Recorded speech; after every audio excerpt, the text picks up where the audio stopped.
Sa nakaraan, nagawang wasakin ng ating bida ang isa sa mga siege tower na gamit-gamit ng kalaban, dahilan para magkaroon sila ng pagkakataon na makahinga ngayon sa laban. At dahil rin sa mga ginawa ni Ghislaine, takang-taka ngayon ang kanyang ama sa kung ano talagang mayroon rito sa kanyang anak. Pagpapatuloy, pumunta ang ating bida kasama ang ilan sa kanyang mga pangkat sa pader kung saan naruroon ang nawasak na siege tower, at dahil nakita rin ng mga kalaban na maraming pinsala na itong ating bida, napakarami ngayon sa mga kalaban ang nagmamadali na pumunta sa lugar na ito para patayin ang pangkat ni Ghislaine. Kaya lang tumulong na si Swalter, gamit ang mga catapult na kanyang ginawa, agad itong nagpaulan sa lugar kung saan naroroon ang pangkat ng ating bida. Iyon ay para protektahan si Ghislaine at mga kasama nito sa mga kalaban, mabilis ring napatay at naitaboy ang mga pasugod sana sa pangkat ng ating bida. Dahil doon, ang mga kalabang tumako ay pinangunahan ng ilan pang mga Knight Commander, at doon nagtungo sa kabilang pader ng kaharian ng Pyrrhium. Iyon ay dahil naruroon ang isa pang siege tower, dito nila itinuon ngayon ang kanilang hukbo, para talagang puwersahing ng pasukin at wasakin ang Pyrrhium. Agad nalaman ng ama ng ating bida ang plano ng mga kalaban, kaya sumigaw ito ng napakalakas, at nagbigay ng utos na pumunta ang marami sa kanilang mga sundalo sa kabilang bahagi ng pader, para doon ituon ang kanilang puwersa. Ganun nga ang nangyari, nag-iwan lamang si Swalter ng iilan sa kanyang mga tauhan sa kaliwang bahagi ng pader ng kanilang kaharian, at ang iba ay ang mamadali ng pumunta sa kabilang bahagi. Sa kabilang banda naman, sa lugar kung saan naruroon si Victor, napamura ang isang ito dahil sa nangyayari sa kanyang mga tauhan, sabi nito, "P.I., mura ng malakas ni Victor," at nagngangalit ang mga ngipin nito sa galit at inis. Ang kanyang pamamaraan ay perpekto, isang klase ng estratehiya na makikita sa mga aklat kung paano makikipagdigma, siguradong sigurado siya kung paano nila matatalo ang Pyrrhium na mapapabagsak niya sa parehas na araw o kung madelay man ay kinabukasan ng umaga. Kaya lang nagbago ang lahat, sabi nito, "Buwisit. Kung hindi dahil sa grupo na iyon na dumating, lahat sana ngayon ay nangyayari ayon sa aking plano, saan ba nanggaling ang mga pangkat na iyon?" Galit na sabi ni Victor, iyon ay dahil talagang malalakas ang pangkat na sumugod at sumire sa kanyang ginawang plano. Kahit nasa malayo itong si Victor, nasusukat-sukat niya ang lakas ng kalaban, dahil raw sa nagawa nitong sirain ang siege tower na mag-isa, tingin niya may isang Knight Commander sa pangkat na lumabas na kasapi ngayon ng Pyrrhium. Ang hindi niya alam na ang mandirigma na nagwasak ng kanyang siege tower ay isa lamang bata, ang batang tanyag na pasaway at suwail na anak. Gulong-gulong ngayon si Victor sa nangyari, hindi niya masabi kung swerte lang ba raw ang pangkat na lumabas, o talagang malalakas ang mga ito, kaya napapaisip ito kung mag-all out na attack na sila o susukitan muna ang sitwasyon. Gigil na gigil ngayon itong si Victor, dahil sirang-sira ang kanyang plano ngayon. At ang kanyang mga tauhan ay pinanghihinaan dahil sa nangyari, samantalagang ang mga sundalo ng angkan ng Pyrrhium ay talagang gising na gising ngayon sa ginawa ng ating bida. Kinakabahan ngayon itong si Victor, iyon ay dahil kahit ang isa pa nilang siege tower ay maaari pang mawasak ng Pyrrhium, kaya napababuntong hininga ito ng napakalalim, at sumigaw, "Atreus, bumalik kayo rito," sigaw ni Victor, na pansamantala niyang iuurong ang laban, dahil pag pinilit niya mawawala ng saysay ang kanyang sinimulan. Ganon nga ginawa ng mga tauhan ni Victor, nagmamadali silang umalis ngayon at bumalik sa kampo, na agad namang pinrotektahan ng mga pangkat ng pangdepensa ang mga kasamahan nila para hindi sila mapatay ng mga catapult at ng mga archer ng angkan ng Pyrrhium. Agad namang nakita ni Randolph ang mga pagtakbo at pag-atras ng mga kalaban, kaya ginaya nito ang ating bida. Papatayin rin niya ng walang pakundangan ang mga kalaban, kaya lahat ng mga malalaking bato na galing sa catapult, nilagyan niya ang mga ito ng kanyang mana, para sa oras na tumama ito ay talagang mas matindi kaysa normal na pag-atake lamang. Nang makita ng mga sundalo ng Pyrrhium na epektibo ang ginawa ni Randolph, kumuha ang mga ito ng mga bato at iba pang mga bagay sa paligid at pinagbabato nila sa mga kalaban na nilagyan nila ng kanilang mga mana. Hindi man nila mapatay ang mga kalaban dahil gumamit rin ang mga ito ng mana para patigasin ang kanilang mga kalasag na gawa pero nilang itaboy ang mga sundalo ng kalaban. Napansin ni Swalter na hindi pwedeng sayangin ang mga bagay na maaari nilang gamitin sa susunod na paglusob ng mga kalaban, kaya agad niyang pinigilan ang mga tauhan nito na huwag nang itapon pa ang iba pang mga bato, At nang makita rin ng ama ng ating bida na tuluyan nang nakalayo ang mga kalaban at umatras sa laban, nagsumigaw ito, umatras na ang mga kalaban, sigaw ni Swalter, sabay naghiyawan ang mga tauhan nito sa tuwa dahil nagawa nilang makaligtas sa unang araw ng digmaan na kanilang kinaharap. Hindi pa tapos ang digmaan pero ganun na ang tuwa ng mga sundalo ng angkan ng per diem. Iyon ay dahil talagang tumaas ng husto ang tiwala at lakas ng loob ng mga ito sa nakita nilang kaganapan, at alam na nila ngayon na kahit napakarami ng mga kalaban, ay may pag-asa para maipanalo ito. Habang nagkakasayahan ang mga tauhan ni Swalter, ibinaling nito ang kanyang paningin sa paligid. May hinahanap, at nang makita nito ang ating bida, bigla itong napatanong, "Sino ka?" Pagtatakang tanong ni Swalter patungkol sa kanyang anak, iyon ay dahil alam niyang hindi ang kanyang dating anak ang nabubuhay ngayon sa katawan ni Ghislaine, dahil ang paraan ng pananalita ng ating bida, at mga takbo ng pag-iisip nito ay nangyayari lamang sa isang nilalang na may marami ng karanasan, kaya natitiyak ni Swalter na ibang tao si Ghislaine. Si Ghislaine ngayon ay kinakausap niya ang kanyang mga tauhan, at tinatapik-tapik pa nito ang mga balikat ng kanyang mga kasama na pinapalakas ang loob, habang nakatingin ang ama ni Ghislaine sa kanya. Napatanong pa ito sa kanyang sarili, "Sinugal mo ba ang bagay na ginawa mong iyon, o alam mo talaga na ganon ang dapat gawin? Perpektong plano ba talaga iyon o isang suntok sa buwan na plano? O pawang instinct mo lang talaga ang lahat ng gumana?"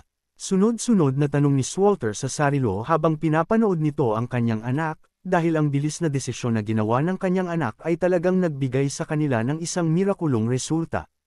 Ang ginawa ng ating bida ay hindi basta-basta, iyon ay kinakailangan na maanalisa ng malinaw ang mga kalaban, ang mga galawan ng mga ito, ang kanilang formation sa digmaan, ang posisyon ng mga siege tower, itsura mismo ng battlefield, at higit sa lahat, nakita rin ni Ghislaine na sobra-sobra ang tiwala ng Commander General ng mga kalaban, kaya bumaliktad ang resulta.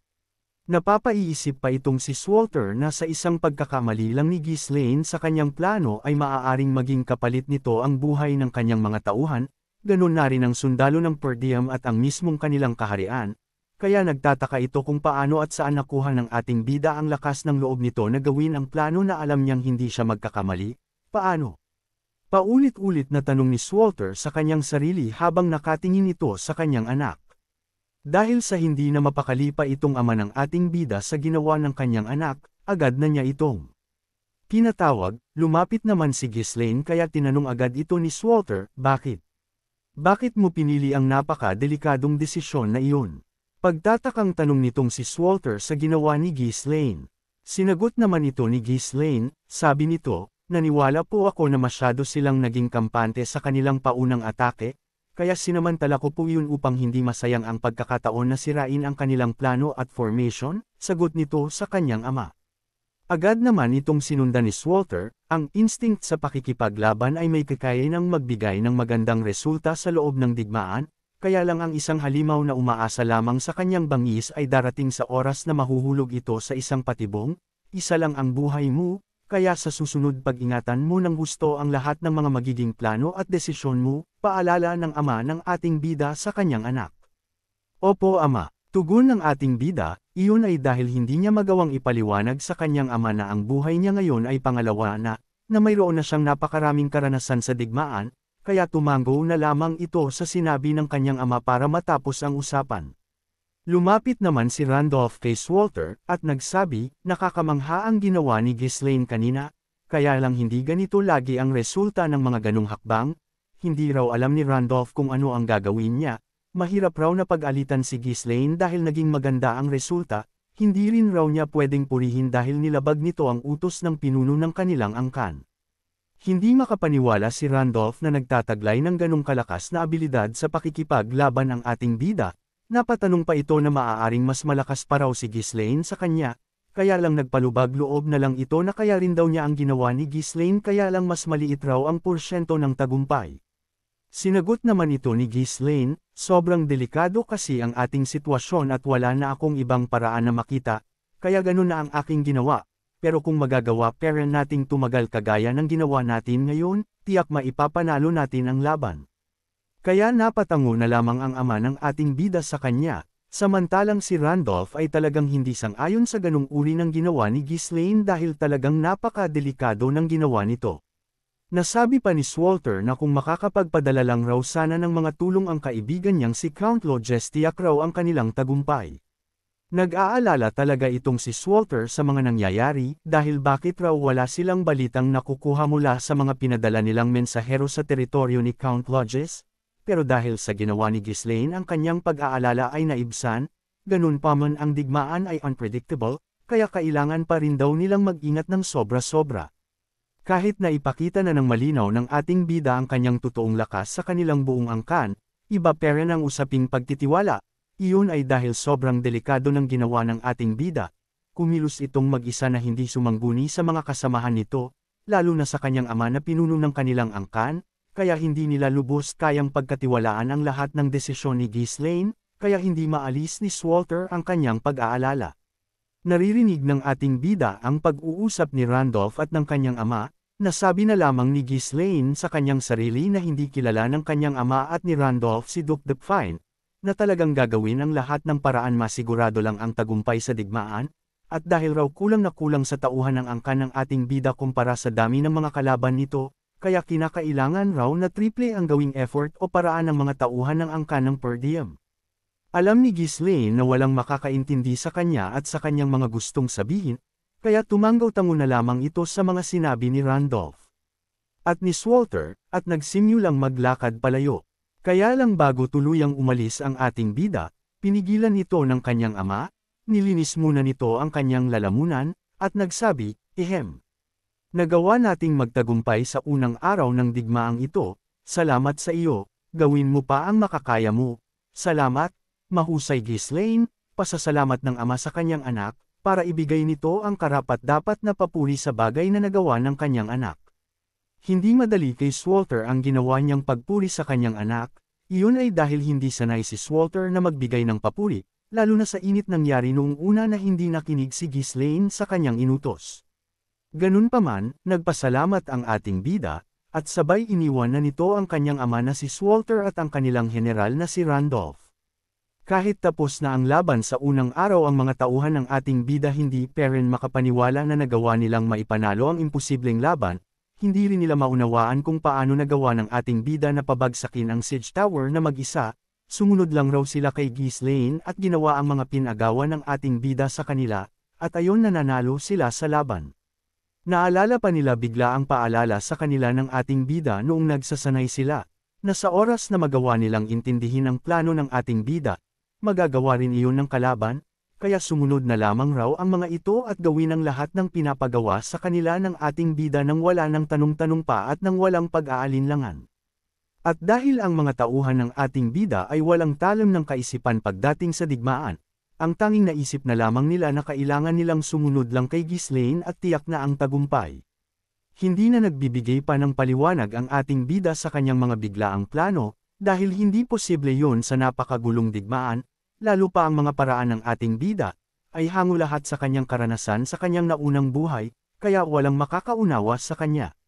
Kaya ang ginawa niyang pagsasanay sa kanyang mga tauhan ay kumilos na iisa na nakasunod sa kanya, dahil sa oras na makasanayan ito ng kanyang mga tauhan, mauunawaan at mauunawaan rin nila ang mga magiging plano ng ating bida. Matapos noon, nagpasalamat rin si Ghislaine sa kanyang mga tauhan, at pinuri ang mga ito, at sinabihan na mas galingan pa kinabukasan. Ang pangkat naman ng Cerberus ay tuwang-tuwa sa mga nangyari, iyon ay dahil mga bihasa na sa pakikipaglaban ang mga ito, at ang mga away o labanan ang paboritong libangan ng mga ito. Agad nagsalita ang ating bida, "Huwag kayong mag-alala, dahil mas nakakasabik pa ang mga susunod na mangyayari." Sabi nito na alam ni Ghislaine ang mga magaganap pa sa digmaang ito, na tiyak ng ating bida na sila uli ang magwawagi. Natawa naman si Kaor sa tinura ni Ghislaine, dahil iyon ang gusto niya. Si Belinda naman ay nagulat, at nagsabi, "Ano? Matutuwa, bakit ano pa bang mangyayari? Baka mapatay na tayo niyan, dapat pa rin ba nating gawin ang ginawa natin kanina?" Pag-aalalang tanong ni Belinda. Sabi naman ng ating bida, "Huwag kang mag-alala, kahit ganun ang ginagawa ko kanina, nag-iingat ako, pakiusap magtiwala kayo sa akin," sabi nito sa kanyang mga tauhan na talagang hindi lubos maunawaan ng mga ito ang kanyang plano. Sabi naman ni Belinda, nag-iingat. Nakita mo ba ang nangyari kanina nang pabagsakin mo yung siege tower? Sugatan ka, mag-ingat. Kung ganito ang mag-ingat sa iyo, hindi ko na alam pa ang susunod na mangyayari. Sabi ni Belinda na talagang lubhang nag-aalala para sa buhay ng ating bida. Tumawa na lamang ang ating bida, at binago ang usapan, matalog na kayong lahat. Kailangan ko ang inyong buong lakas bukas, sabi nito sa kanyang mga tauhan. Sumigaw naman ang mga tauhan nito pabalik sa kanya, na ang sabi, Captain, ikaw po ang kailangang magpahinga, ikaw ang halos mamamatay. Matay sa labanan kanina, alam naming pagod na pagod ka at maraming masakit sa iyong katawan, sabi ng mga ito kay Ghislaine. Habang nagkakatuwaan ang kanyang mga tauhan, napalingon ang ating bida sa kawalan, at nasabi nito, hindi pa nila ginagawa ang mga dapat nilang gawin, 2 araw na ang nakakalipas. Ang unang araw ay ang kanilang paghahanda. Ikalawa ngayong unang sagupaan namin, tiyak na sinusubukan lamang nila kami ngayon, ngayong ang kanilang plano ay hindi nagtagumpay, tiyak na mag-iiba na ang kanilang gagawin bukas. Kung aatake na sila ng sabay-sabay bukas, tiyak na mahihirapan na akong pigilan sila. May 3 pa silang siege tower, at libo-libo pa rin ang kanilang mga sundalo, at dahil may problema sila pagdating sa supply ng pagkain at kagamitan, tiyak na magmamadali na sila para tapusin ang labang ito. Basang-basa ngayon ng ating bida ang mga kaganapan sa laban, at kung ano ang posibleng gawin ng kalaban kinabukasan, nasabi pa niya sa sarili, nag-uumpisa pa lang ang totoong laban, sabi nito. Sa kabilang banda naman sa kampo ng mga kalaban, dito ay talagang galit na nagsisigaw si Victor, iyon ay dahil hindi nito matanggap na tumakas sila at tumakbo palayo, dahil hindi nangyari ang kanyang plano na pabagsakin ng per diem ng gabing ito. Lumapit pa sa kanya si Count Thomas, at nagtanong bakit ganun ang nangyari, sinigawan ito ni Victor na galit, dumagdag pa raw ang matabang baboy na walang alam sa kanyang pagkainis.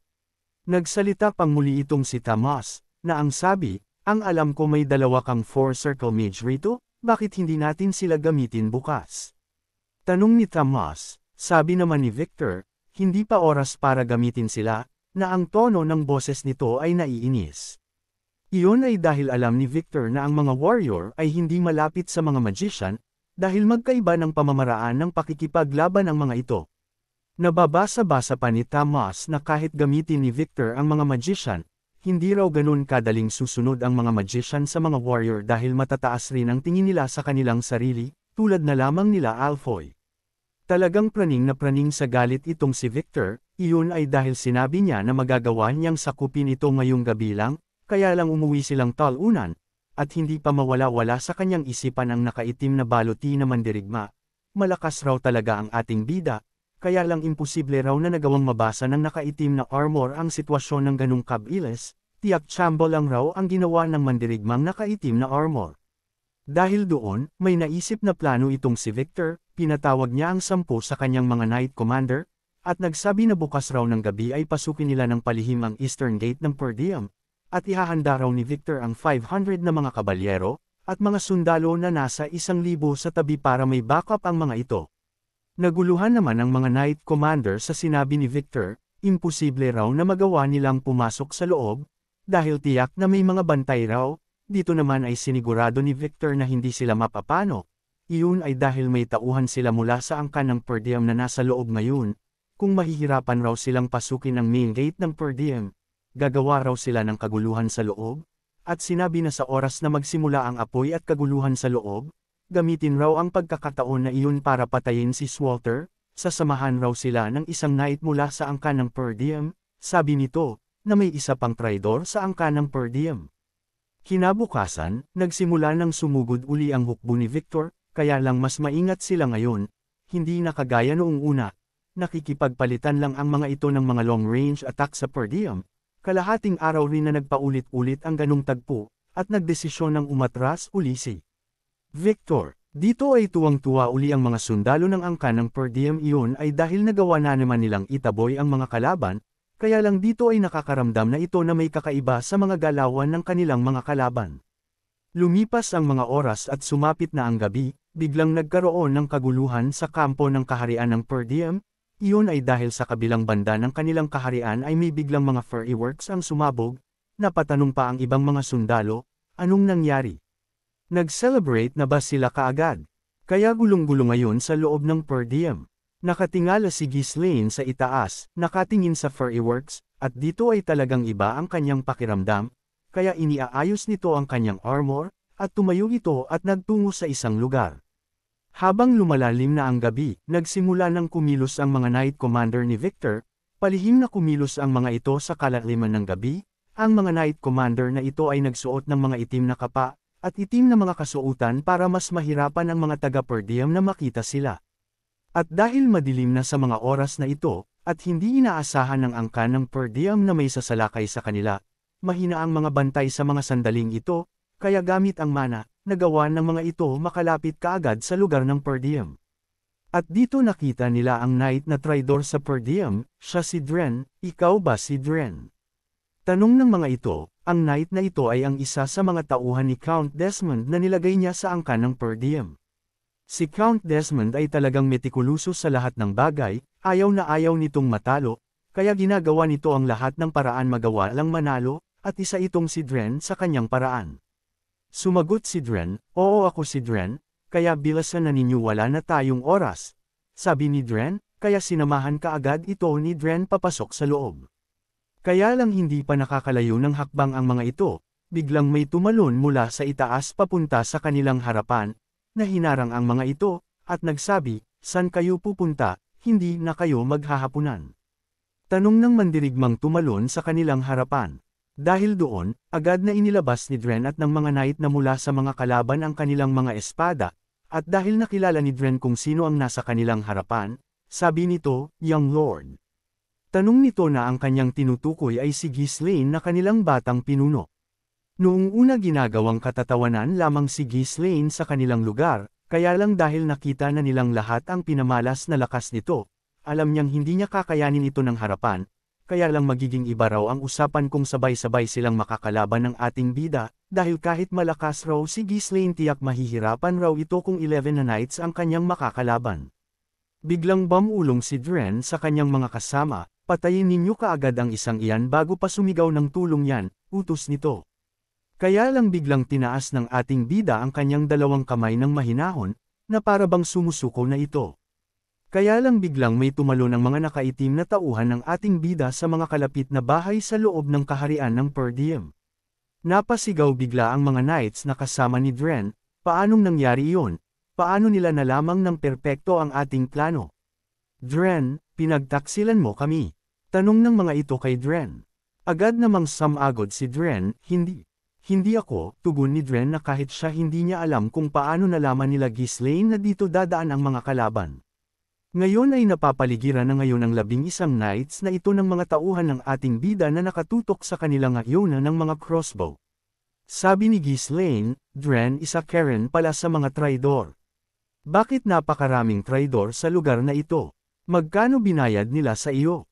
Tanong ni Ghislaine. Si Dren naman ay gulong-gulo talaga, hindi maintindihan nito kung paano nalaman ni Ghislaine ang kanilang plano na palihim na pagsalakay ngayon. Nagsalita pa ang ating bida, "Hindi ko alam kung sino talaga ang traidor, pero alam ko na pupunta kayo ngayong gabi, hindi lang ito ang digmaang napuntahan ko," sabi nito kay Dren. Kaya alam ito ni Ghislaine dahil maraming beses niya nakalaban si Harold Desmond, at kabisado na niya ang mga galawan ng isang iyon, na sa bandang huli ng kanilang laban ay hinampas niya ang ulo ni Desmond hanggang tuluyang mawasak ang ulo nito. Gulong-gulo ngayon si Dren at iba pang nakarinig sa ating bida, iyon ay dahil wala silang kaalam-alam na pangalawang buhay na ito ng ating bida na ilang digmaan na ang pinagdaanan nito sa kanyang nakaraang buhay. Hindi papatalo ang mga knight ni Victor, iyon ay dahil hinawakan nila ng mahigpit ang kanilang sandata, dahil balak nilang mahuli ngayon ang ating bida at gawing bihag ito. Si Ghislaine naman ay tinitigang maigi ang mga kasama ni Dren, at dito niya nasabi na mga knight ang mga ito, at mga mandirigma ito ng Deagle, sabi ng ating bida. Nagulat naman si Dren at mga tauhan ni Victor, dahil paano raw nalaman ni Ghislaine na mula sa hukbo ng Deagle ang mga kasama ni Dren. Sabi naman ni Ghislaine, "Welcome to per diem, bago ka lang ba rito?" Sabi ng ating bida, dahil laging nagugulat na lang ang mga taong malapit sa kanya sa mga ipinapakita niya. At ngayong alam na ng ating bida na sila'y mga kalaban, wala na silang magagawa pa kundi ang lumaban, kaya lumusab na ang mga ito para umatake. Kaya lang sa pagsubok nila na hulihin ang ating bida, bigla na lamang silang naharang ni Kaor, napakabilis parang isang kidlat ang paglitaw ng isang ito sa tabi ng ating bida, para sanggain ang umatake kay Ghislaine. At hindi lamang iyon, may mga nagliparang mga punyal mula sa likuran ng ating bida, na agad na pinabagsak ang ilan sa mga kalaban. At hindi lamang iyon, ang mga tauhan ng ating bida na may daladalang crossbow ay pinakawalan na nila ang mga ito, dahilan para mapaulanan ng mga palaso ang mga kalaban. Ang mga crossbow ay hindi basta-basta, iyon ay dahil pag ginamit ito ng malapitan kahit anong armor pa ang suot nito ay talagang tatagos ang bala nito. Kaya nang matamaan ang mga kalaban, agad bumagsak ang mga ito at damaykit sa sahig, iyon ay dahil bumaon rin sa lupa ang mga bala ng crossbow na tumagos sa katawan ng mga kalaban. Naglalakad ng dahan-dahan ngayon ang ating bida, alam naman ni Dren na talagang wala na siyang magagawa at katapusan na niya, kaya agad itong lumuhad at nagmakaawa kay Ghislaine. Pakiusap ko, wag po ninyo akong patayin, maawa po kayo sa akin, nagkamali po ako, please. Bigyan pa po ninyo ako ng isang pagkakataon, pakiusap nito. Sabi ni Ghislaine, ang aming kaharian ay kulang na kulang sa mga knight, sayang ka, binaygo mo ako, bakit ka pumanig sa kalaban, sabi nito kay Dren. Napabuntong hininga itong si Ghislaine, agad niyang kinuha ang palakol na dala-dala ni Gillian, si Dren naman ay talagang todo ang pagmamakaawa nito, yamakap ito sa binti ng ating bida, at nakikiusap na huwag siyang patayin nito. Huwag po ninyo akong patayin, tutulungan ko po kayo, alam ko ang plano nila, sabi ni Dren, kaya lang biglang may nabiyak na bagay ang narinig sa sandaling ito, ayun naman pala, ang palakol na hawak-hawak ni Ghislaine ay bumaon ng gusto sa ulo ni Dren, na patuloy ang pagsirit ng dugo mula sa ulo nito na nabiyak. Ang isa sa mga knight na buhay pa sa mga sandaling ito ay napasigaw ng gusto sa kanyang nakita, at nagmamakaawa, susuko raw siya, wag lang raw patayin. At ganun lang rin ang nangyari, isang ingay ang narinig na para bang may nabasag na kung ano, iyon ay dahil nabiyak rin kaagad ang ulo ng natirang knight sa ginawang pagpalako ng ating bida. Nagulat ang mga tauhan ng ating bida sa paligid sa kanilang nakita, dahil ngayon lang nila nakita na ang isang knight na sumuko ay pinatay parent ng ating bida. Ano, tingin ba nila unfair ako, dahil tinuluyan ko ang mga nagmakaawang knight? Pumunta ba kayo rito para makipaglaro at hindi aasahan na mamatay? Napangiti ng bahagya ang ating bida, at napalitan ito ng isang malamig na emosyon, at nagsabi, kung patuloy kayong mananatili sa mga rules at tradisyon na nakasanayan ninyo, dadalhin lang kayo niyang sa pagkawasak, patayin ang dapat patayin, lalo kung ang mga ito ay kalaban, sabi ng ating bida. Mukha, karangalan. Hindi ito mahalaga sa ating bida, dahil wala itong hangad ngayon kundi ang maghiganti, ang patayin ng mga taong gustong sirain ang kanyang angkan. May mga buhay pa sa mga knight na nakahiga ngayon sa hig na hindi makagalaw dala ng bala ng crossbow na bumaon sa lupa, hindi sila nagsasalita, nagpapanggap na patay na, dahan-daang lumapit ang ating bida sa mga ito, inilapit niya ang kanyang bibig sa tenga ng mga ito at nagsabi, ang unang marinig kong magsalita ay mamamatay, kahit kunting paggalaw ng inyong mga daliri ay mamamatay kayo. Sobrang takot na takot ang mga ito sa sinabi ng ating bida, hindi talaga sila gumalaw, hindi rin nagsalita, dahil takot na takot ngayon sila na mamatay. Magsasalito lang kayo pag tinanong ko kayo, at pag hindi kagad kayo sumagot kaagad, mamamatay kayo, banta ng ating bida, para talagang makontrol nito ang mga knight dahil sa iniwan niyang bangungot sa mga ito. Tunay na walang patawad ang ating bida sa mga taong may balak na hindi maganda sa kanyang pamilya. Ano kayang gagawin ng ating bida sa mga natirang buhay na kalaban sa kanyang nasa sakupan? Bubuhayin kaya niya ang mga ito, o matapos makuha ang impormasyong kailangan niya ay papatayin rin niya ang mga ito? Abangan!